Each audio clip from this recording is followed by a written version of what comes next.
السلام علیکم جی بھائی، آپ کی جو پوسٹ ہے نا اس کو دیکھا ہے تو کچھ باتیں ذہن میں آئی ہیں.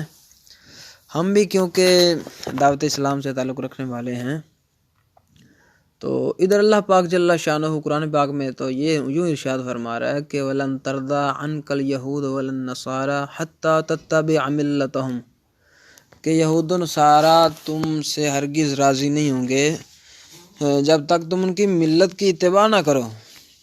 ملت کی پیروی کرو گے تب ہی وہ تم سے راضی ہوں گے.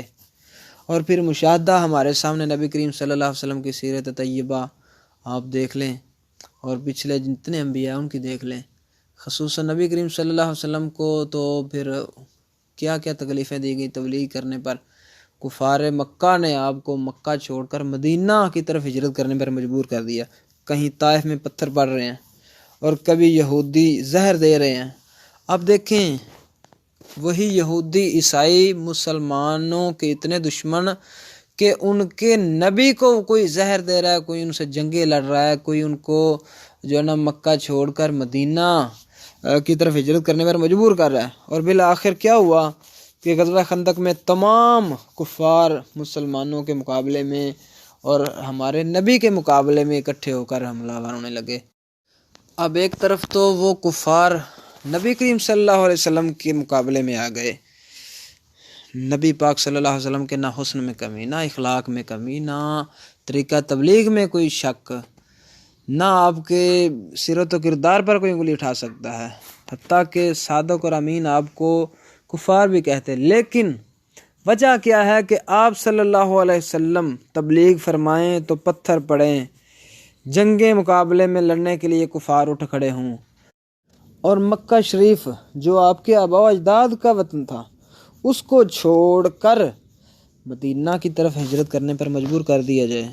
اب ادھر جو ہے نا عجیب ہی یہ ڈرامہ ہے کہ سید الانبیاء پاک صلی اللہ علیہ وسلم کے ساتھ تو یہ سلوک کریں کفار، اور ادھر جو یہ میٹھے میٹھے مدنی منع ہیں ان کے ساتھ یہ سلوک ہو رہا ہے. ان کے ویزے بھی لگ رہے ہیں، ان کے مراکز بھی قائم ہیں، ان کو گولڈ میڈل بھی پہنائے جا رہے ہیں، اور وہی کفار جو انبیاء کے دشمن یہودی ہیں اور عیسائی ہیں وہ ان کو تمغے پہنا رہے ہیں.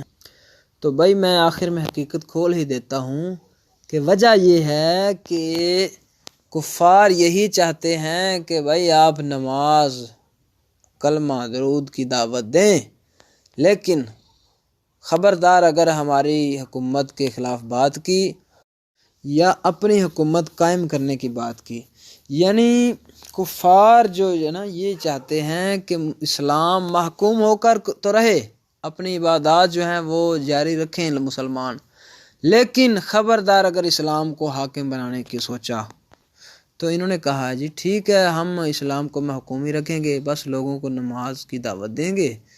ان کو جو ہے نا یوں سمجھ لیں کہ حکمرانی آپ کی ہوگی، ہم بس غلام ہی رہیں گے، اور غلام رہ کر مسلمانوں کو لوگوں کو جو ہے نا کلمہ اور نماز کی دعوت دیں گے، درود شریف پڑھائیں گے بس. تو بھائی ہم ایسی جو ہے نا دعوت و تبلیغ جو ہے اس کے قائل نہیں ہیں، اور نہ ہی یہ انبیاء کا طریقہ ہے. بلکہ اقبال بھی یوں ہی فرما گئے کہ ہو اگر قوت فرعون کی دربرتا مرید، قوم کے حق میں ہے لعنت وہ کلیم اللہ ہی. بلکہ ایک اور جگہ اقبال فرما گئے کہ وہ نبوت ہے مسلمان کے لیے برگ حشیش، وہ نبوت ہے مسلمان کے لیے برگ حشیش، جس نبوت میں نہ ہو قوت و شوکت کا پیام. خیر میں اب آخر میں ایک سوال کرتا ہوں ان سے کہ یہ جو کہتے ہیں کہ ہم غیر سیاسی ہیں، تو غیر سیاسی کہہ کر یہ ہمیں کیا بتلانا چاہتے ہیں؟ جس کے متعلق حدیث پاک میں ہے کہ بنی اسرائیل کی سیاست ان کے انبیاء کرتے تھے. تو یعنی کہ اسلام کی حکومت، اسلام کو جو ہے نا بطور نظام نافذ کرنا، تو اس کا یہ نام نہیں لیتے. تو پھر یہ خود ہی بتائیں کہ یہ کون سی سیاست ہے جس کو سامنے رکھ کر یہ غیر سیاسی اپنے آپ کو کہتے ہیں؟ دو ہی سیاستیں ہیں نا، ایک تو اسلام والی سیاست اور یہ کفار والی. کفار والی جو سیاست ہے اس میں خود شامل ہیں تو غیر سیاسی ہو نہیں سکتے اس حوالے سے، اور دوسری طرف یہی اسلامی سیاست ہے جس سے یہ دور ہیں. اور پھر اس سے تو یہی معلوم ہوتا ہے کہ یہ کفار کو یہی بتلانا چاہتے ہیں کہ ہم اسلام کی سیاست سے ہمارا کوئی تعلق نہیں، اسی لیے ہی تو وہ ویزے اور ان کو گولڈ میڈل دے رہا ہے نا، ورنہ وہ انبیاء کا دشمن ان کا دوست کیسے ہو سکتا ہے؟